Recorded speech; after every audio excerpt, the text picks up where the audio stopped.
Yo, what's up mga kalapatids, and welcome back dito sa Jepoy Love TV.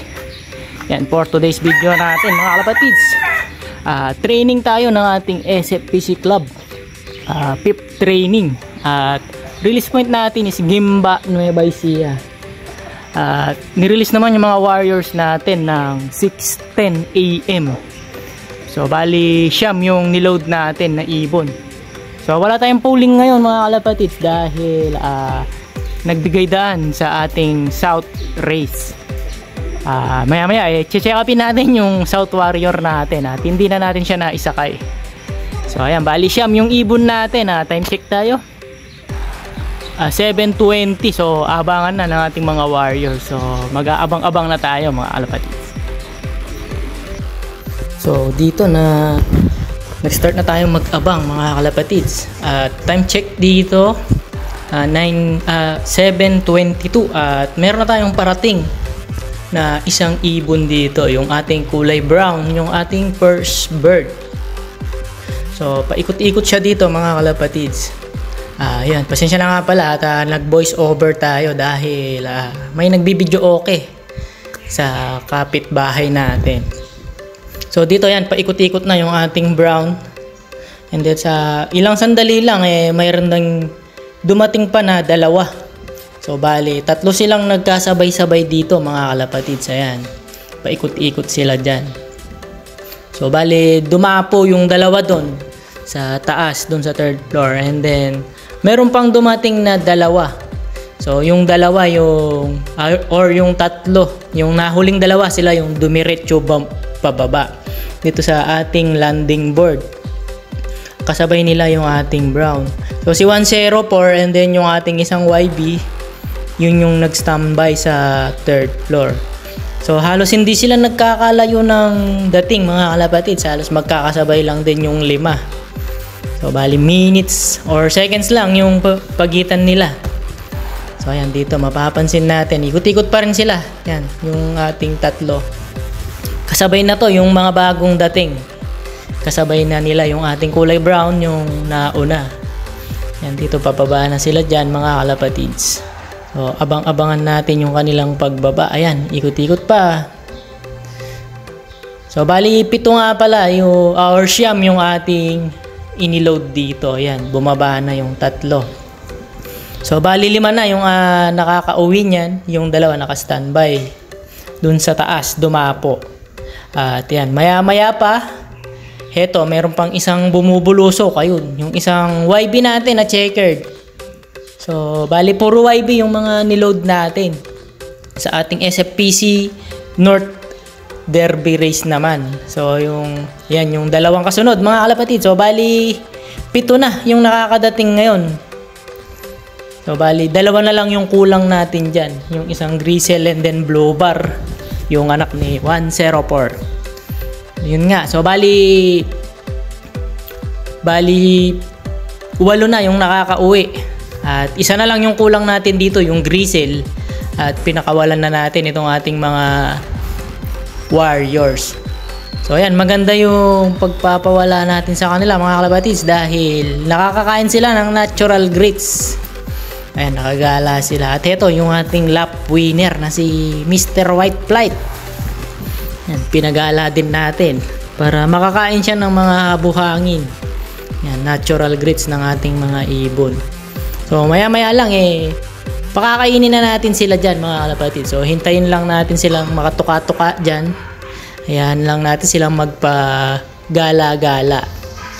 So bali Grisel na lang yung kulang natin dito. Nakaka-8 na yung umuwi sa atin. Yo, galing sa training sa Gimba, Nueva Ecija. So ayan, abang-abangan natin si Grisel dito mga kalapatids kung darating na siya. So halos hindi nagkakalayo yung mga arrival ng ating mga ibon. So ayan. At dito mga kalapatids, ayan, nakauwi na si Grisel, so hindi natin na-videohan. At nire-ready ko na yung kanilang pagkain dito. Ayan, pakakainin natin sila. Ito lang yung ating patuka ngayon mga kalapatids, yung conditioner, and then nilagyan natin ng pellet. So ayan, yan, napansin nyo mga kalapatids yung ating warrior ng South na si yung may puti-puti sa ulo, yung hindi nakapagpaklak nung linggo. So ayan, medyo sumigla na mga kalapatids, yan, nakikipag-away na sa pagkain. So bali, ginamot ko siya ng bawang, yun, everyday bawang yung pinapalunok ko sa kanya. So binibigyan ko siya araw-araw para sumigla kaagad mga kalapatids. At ayun, effective naman.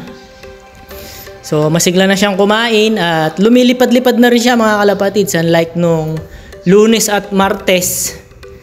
So yun, talagang durog na durog itong ibon natin. Yan, kita nyo naman ngayon ito. So masigla na mga kalapatids, nakikipag-away na sa mga kasama niya sa loop. So ayan, so sayang nga lang at nakatop siya at hindi na natin siya na-load ngayong semifinal ng ating karera sa South. Ayun, si Grisel natin. So naga yung ating semifinal sa Legazpi at hindi na natin siya na-load. So ayan, na pinapakain ko sila dito. Pansin nyo mga kalapatids, matakaw yung mga ibon natin. So parang aligaga sila sa pagkain.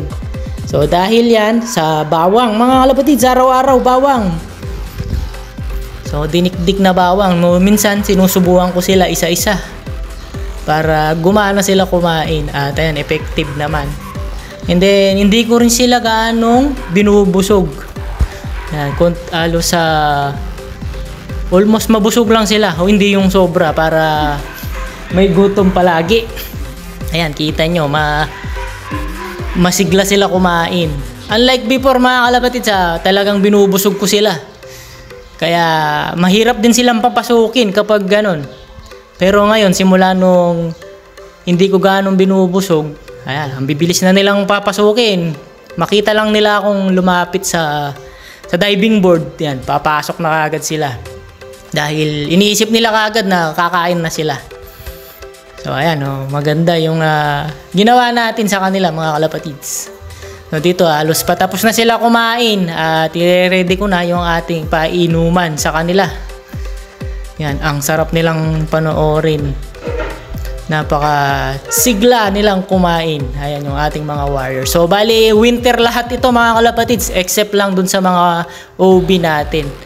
So mga warriors lahat ito ng winter. So halos BBC and UFC. So baka September yan. At dito ni-ready ko na yung ating painuman. Ayan, ginawa ko sila ng juice.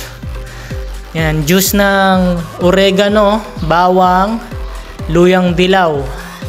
Ayan, giniling natin at ginawan natin sila ng juice. So halos araw-araw din yan mga kalapatids. Yan yung ating natural antibiotic sa kanila. Ayan, so maganda naman yung nagiging resulta ng ating mga natural remedies para sa ating mga ibon. So ayan, tapos na silang kumain at uminom na sila. So ayan mga kalapatids, so masigla.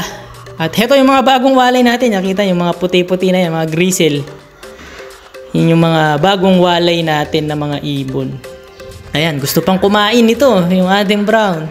So, tamang-tama lang yung bigay natin sa kanila, hindi ganong busog. So, ayan, ito na yung ating South Warrior. So, siguro, papahinga na lang muna natin siya. Ayan, mga kalapatids. Sa mga susunod na karera, ilalaban natin ulit itong ating ibon na to. So, ayan, so yun lang muna yung update natin para sa araw na to, mga kalapatids. Ayan, please like, share, and subscribe. Jeopard Love TV. At mag-comment na rin kayo. Yan. Ingat or good luck sa lahat ng may karera mga kalapatids, and congratulations sa mga nakapagpauwi na. And ingat lagi mga kalapatids. Bye-bye.